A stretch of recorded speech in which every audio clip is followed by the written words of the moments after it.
ஏதோ பொழைச்சுக்கிட்டான். காத்தாடி நரம்பால கால் நரம்பையே அறுத்துருக்கானுங்க. சாகுற வரைக்கும் நடக்க முடியாதுன்னு சொல்லி டாக்டர் சொல்லிட்டாரு. குடும்பத்தை அவன் காப்பாத்துவானா அவனை குடும்பம் காப்பாத்துமா? சிங்கம்டாரி சீனி கண்டுகிட்ட சொல்லுங்க, கருத்தாங் குடும்பத்துக்கு 2 லட்சம் ரூபாய் பணம் கொடுக்கணும். ஊர் கூட்டத்துல அவன் காலில் விழுந்து மன்னிப்பு கேட்கணும்னு. மண்ணையும் பொண்ணாகறானே காசை பிடிங்க போடலான்னு பாக்குறானுங்களோ. தள்ளி காசு கொடுக்க மாட்டேன்.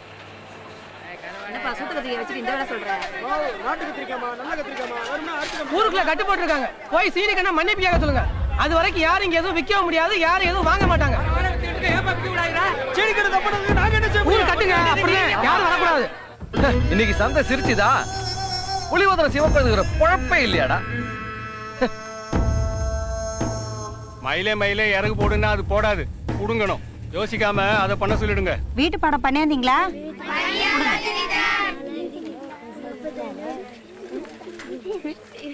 வணக்கம் டீச்சர்.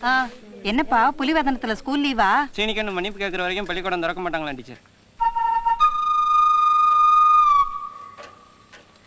டேய், புலிவதனம் ஸ்கூலு இன்னைக்கு லீவாம்டா. அவங்க பள்ளிக்கூடம்னா நல்ல பள்ளிக்கூடம்டா. இதையெல்லாம் வச்சுக்கிட்டு எப்படி சமாளிக்க போறோமோ?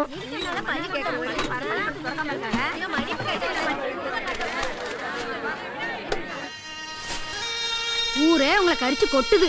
எல்லாரையும் வருத்தப்பட வச்சுட்டு அப்படி ஒரு வாழ்க்கை வாழ்ந்து என்னதான் பண்ண போறீங்களோ? வாய் மூடி சாப்பாடு மட்டும் போடுங்க. வாசனை ஒண்ணு வேணாம். பள்ளிக்கூட விஷயம்ங்கிறதால கலெக்டர் வரைக்கும் போயிருக்கு. இதுல நாம தான் இன்னும் அசிங்கப்பட வேண்டியிருக்கோம்.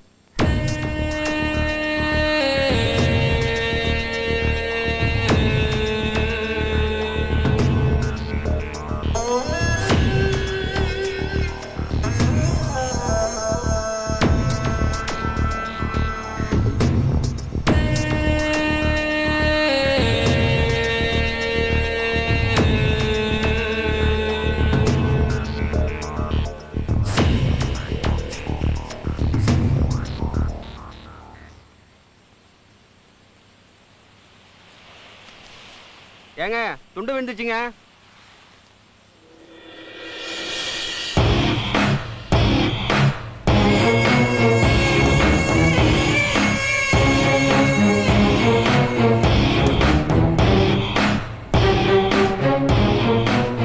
எப்படா புலிவதனத்துல திருவிழா போடுறாங்க?